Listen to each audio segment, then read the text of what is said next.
A very warm welcome to richplanet.net, a program dedicated to uncovering the truth about the alien and UFO mystery. I'm Richard D. Hall, and this week's program is about UFO disclosure. First of all, what is UFO disclosure?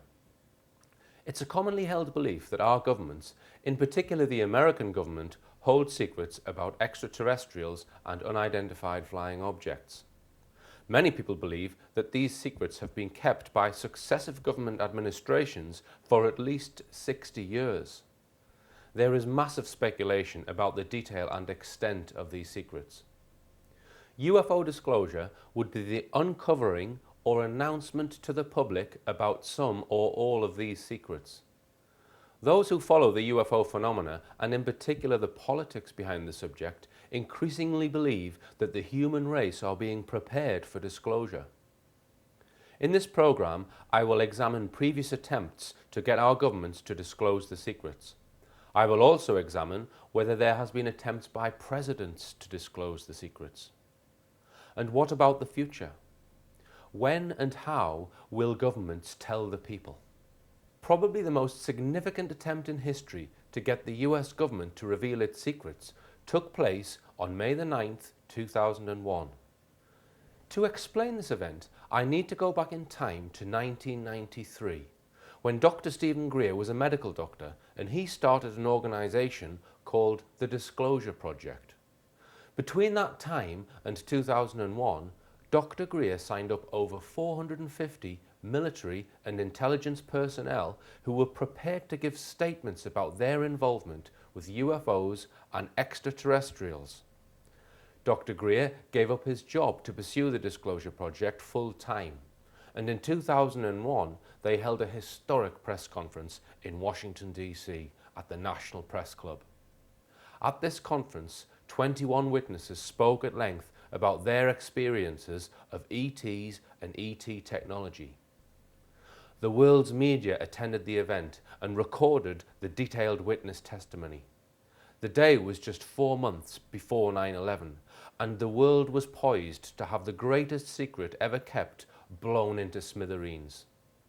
All of the witnesses who took part thought that this conference was going to kickstart the disclosure process and bring about changes in the world that could not be imagined.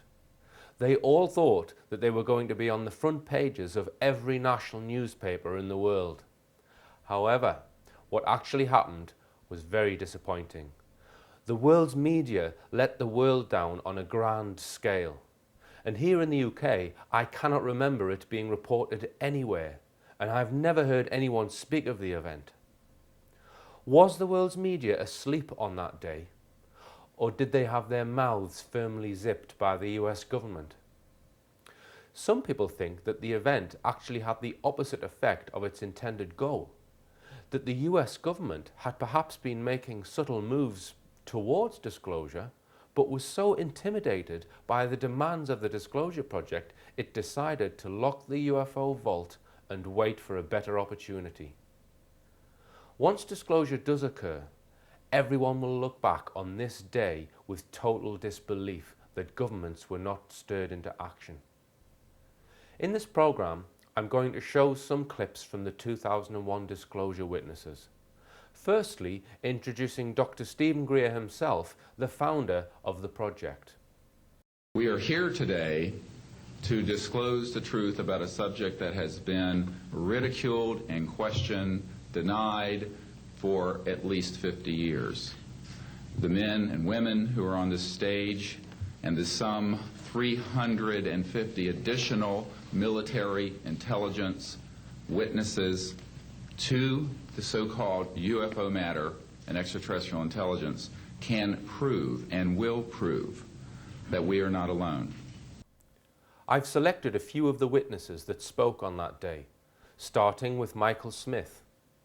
Michael Smith was a radar operator at several different US air bases throughout the United States.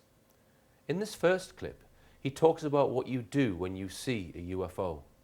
He mentions the word NORAD, which is the North American Air Defense Command, who are the central organization responsible for air defense for the whole of North America and Canada. He also uses the term a heads up, which is an American term for an advanced warning. Notice how nervous Michael Smith is, because he is revealing military secrets. My name is Michael Smith. I was in the Air Force, a sergeant from 1967 to 1973. I was aircraft control and warning operator. While I was assigned to Klamath Falls, Oregon, in early 1970, I arrived at the radar site, and they were watching a UFO on a radar that was hovering at about 80,000 feet. It sat there for about 10 minutes and then slowly descended until it dropped off the radar. It was gone for about 5-10 minutes, and then instantly reappeared at 80,000 feet, stationary. The next sweep of the radar, it was 200 miles away, stationary. And it hovered there for about 10 minutes and redid the whole cycle twice more. When I found out what you normally do when you see a UFO, I was told that you notify NORAD, you don't necessarily write anything down, you don't write anything down, and you keep it to yourself. It's a need-to-know basis only. And NORAD one night called me about later in the year to let me know as a heads up that there was a UFO coming up the California coastline. I asked them what I should do about this. They said, nothing, don't write it down, it's just a heads up. In order to explain the next clip, I've produced a simple chart. This shows the United States and the NORAD control room, which is located in the middle of the US in Colorado. I've also shown the location of Michael Smith's new job, which was at Sault Ste. Marie, Michigan Air Base. In this next clip, he described what happens when the police see a UFO. And then late 1972, while stationed at the 753rd Radar Squadron in Sault Ste. Marie, Michigan, I received a couple panicky calls from police officers who were chasing 3 UFOs from Mackinac Bridge up I-75. So I immediately checked the radar, confirmed that they were there, called NORAD, and they were concerned because they had 2 inbound B-52s going to Kinslow Air Force Base. So they diverted them because they didn't want any proximity to the 2. And that night I answered many calls from the police department, sheriff's department and stuff. And my standard response was that there was nothing on radar. And I will testify to this under oath to a congressional hearing. My standard response was, there's nothing on the radar. No wonder there are so many frustrated policemen and women out there. I've illustrated in the diagram the chain of deceit. We have at the bottom of the chain the public, who see the UFO and instantly call the police. The police head out in their patrol cars, witness the UFOs and start chasing them. They then call Michael Smith at the airbase, who calls NORAD. NORAD tells Smith to tell the police there's nothing on the radar. This is how the UFO cover-up works on a day-to-day basis. It is as simple as that. Moving on now to our next Disclosure Project witness, Carl Wolf. A few things need to be explained first before we watch the clip. In 1965, NASA sent a space probe called the Lunar Orbiter to the Moon. This unmanned vehicle was in orbit around the Moon, taking very detailed photographic images of the lunar surface as it passed overhead.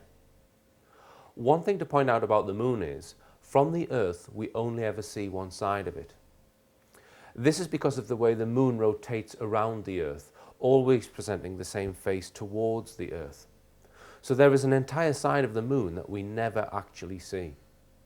The only way to see it is by getting in a spaceship and travelling to the back side of the Moon. Carl Wolf describes a trip he made in 1965 to the laboratory where the photographs were coming back from the lunar orbiter. Good morning. My name is Carl Wolf, and I was a precision electronics photographic repairman with a top secret crypto clearance in the United States Air Force. I was stationed at Langley Air Force Base in Virginia. In 1965, in mid-1965, I was loaned to the Lunar Orbiter project at NASA on Langley Field. Dr. Colley was in charge of that project. They had problems with a piece of electronic equipment that was bottlenecking their production of photographs. I went to the facility, and when I walked into the facility, there were scientists from all over the world. I was stunned, actually, to see people at a NASA project from all over the world. It didn't make any sense to me initially. I was taken into the laboratory where the equipment was malfunctioning. I couldn't repair it in the dark. I asked to have it removed. A airman second class was in the dark room at that time. I was also an airman second class. I was interested in how the whole process functioned, how the data got from the lunar orbiter to the laboratory. I asked the young man if he'd describe the process to me. He did. About 30 minutes into the process, he said to me, in a very distressed way, by the way, we've discovered a base on the backside of the moon. And then he proceeded to put photographs down in front of me, and clearly in these photographs were structures, mushroom-shaped buildings, spherical buildings, and towers. And at that point, I was very concerned because I knew we were working on compartmentalized security. He had breached security, and I was actually frightened at that moment. And I did not question him any further. And a few moments later, someone did come into the room. I worked there for 3 more days, and I remember going home and naively thinking, I can't wait to hear about this on the evening news. And here it is, more than 30 years later, and I hope we hear about it tonight. And I will testify under oath before Congress that what I'm saying is the truth. Now, he doesn't seem the type that would tell fibs. Moving on to the third and final Disclosure Project witness that I'm featuring. Clifford Stone worked for the US Army for 20 years in an elite top-secret team. This team was responsible for dealing with UFO crashes, specifically the retrieval of crashed UFO vehicles. He claims he was involved in the cover-up of 12 flying saucers and that he witnessed alien bodies during these events. I was a Sergeant First Class, United States Army. I had a secret clearance with nuclear surety. I could get the clearance that I needed to do whatever it was that was necessary for me to do at the time on special operations when I was called in on those. What I'm referring to here is that I was involved in situations where we actually did recoveries of crashed saucers, for lack of a better term, debris thereof. There were bodies that were involved with some of these crashes, also some were alive. While we were doing all this, we were telling the American public there was nothing to it. We were telling the world there was nothing to it. But the whole situation is, we've set back, we've told the American people that there's no such thing as UFOs. I've been involved where we have recovered these objects. We know them to be of extraterrestrials. In 1969, I had an event that happened to me while I was stationed at Fort Lee, Virginia. We went to Indiantown Gap, Pennsylvania. That would be my first exposure to any time that we would be recovering an unidentified flying object. When we went there, we already had people that was already in the facility. We were a backup team, which was supposed to be NBC because there was supposed to be some nuclear materials that was on board this craft. Later on, most people involved would have been were to be told that there was nothing on board it. It was nothing more than just a crash of one of our aircraft. I know better because I was one of the people that approached it with a Geiger counter to get surface readings. I was the first person to go ahead and see that there were bodies on it. That would be the first of approximately 12 events. UFO crashes are not events that take place every day. They're rare. I know we're not alone in the universe. I know that the absence of evidence is not evidence of absence. It's evidence that has been denied to the American people.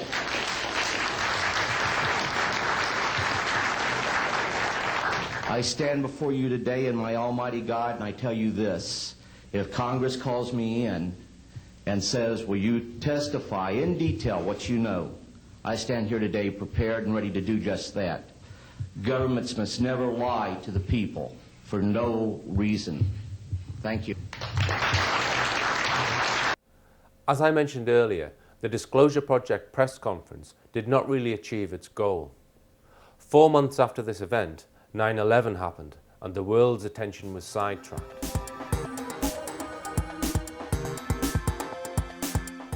Since 1945, there have been 11 American presidents. Firstly, I'm going to deal briefly with the presidents that did not have intentions of disclosure, i.e. the presidents that were involved with the cover-up. Then go into more detail on presidents that are known to have been in favour of disclosure. President Truman set up the CIA to centrally control all intelligence. Then he set up a secret organisation called MJ-12 with the specific intention of covering up the facts about Roswell and other incidents. So we can safely say that he was involved with the cover-up. Eisenhower was again involved with the cover-up. He allegedly met with aliens in 1954 at Edwards Air Force Base and formed the Greada Treaty. He decided not to go public with the facts and continued the cover-up which had started under Truman.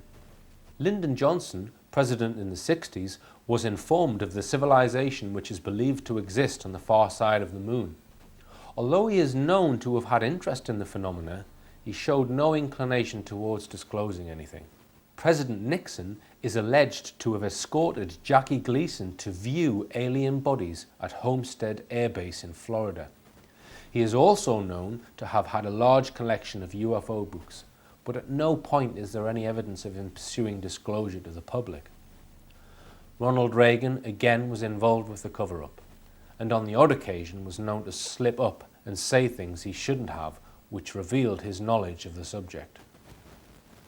George Bush Sr. was head of the CIA in 1977 when Jimmy Carter was president. Bush actually prevented Carter from gaining access to the UFO files because he knew Carter wanted to disclose the information to the public.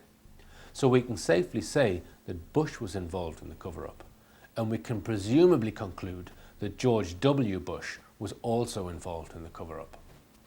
So this leaves just 4 presidents who are known to have been more favourable to the idea of disclosing the truth about UFOs. These are Kennedy, Ford, Carter and Clinton. President Kennedy is known to have been informed about the Roswell incident in 1947, and therefore certainly was party to the information way before he became president. Kennedy is quoted as saying that he wanted to tell the truth, but his hands were tied. Could it be that Kennedy had a plan to disclose the truth, which is the real reason for his assassination in 1963? Moving on to Gerald Ford. 8 years prior to becoming president, Gerald Ford was a representative of Michigan in the US Senate. In 1966, Michigan experienced hundreds of UFO sightings, and Ford wrote to the government. In the firm belief that the American people deserves a better explanation than that thus far given by the Air Force, I strongly recommend that there be a committee investigation of the UFO phenomena. I think we owe it to the people to establish credibility regarding UFOs and to produce the greatest possible enlightenment of the subject. Lieutenant Colonel Hector Quintanilla, who was director of US Air Force Project Blue Book, when he heard Ford's comments said, "I had to shake my head and laugh. An open hearing would be a circus and I didn't want any part in it." Once Gerald Ford became president following the resignation of Richard Nixon, Ford never spoke again about UFOs until he left office, and then only on one occasion. The commitment to UFOs seemed to have gone. Why Ford changed is not certain. A letter asking Ford what he had done about the UFO problem during his various government roles was addressed to him by George Filer, a UFO researcher and former Air Force intelligence officer. In his response to the letter, Ford stated that if the UFO secrets had been given to some presidents, he was not one of them. During my public career in Congress as Vice President and President, I made various requests for information on UFOs. The official authorities always denied the UFO allegations. As a result, I have no information that may be helpful to you. Moving on to Carter. Jimmy Carter famously witnessed a UFO in 1969, and during his presidential campaign said, "If I become president, I'll make every piece of information this country has about UFO sightings available to the public and scientists. I am convinced that UFOs exist because I have seen one." Once in office, such statements about UFOs did not occur. There are a number of theories as to why Carter did not deliver on his promise. One is that he was briefed on the information and given reasons why it should not be given to the public. Another is that he and his family were threatened. Probably the most plausible explanation is that he was denied access to the information. Once in office, Carter went about achieving his goal and had a meeting with George Bush Sr., who was at the time the head of the CIA. Bush refused to give him access to the information because he knew what Carter wanted to do. So Carter hired an attorney, Daniel Sheehan, to try and get to the information. Out of all the presidents, it seems that Jimmy Carter wanted disclosure the most, and because of this was kept completely in the dark. This leaves just one other, Bill Clinton. After he had retired from power, Bill Clinton gave a speech in Hong Kong in 2005. Here is a quote in answer to a question put to him. "Well, I don't know if you've heard this, but when I was president in my second term, there was an anniversary of Roswell. People came to Roswell, New Mexico from all over the world. And there was also a site in Nevada where people were convinced that the government had buried a UFO and perhaps an alien deep underground because we wouldn't let anyone go there. And I can say now, because it's been released into the public domain, this place was really serious. That there was an alien artifact there.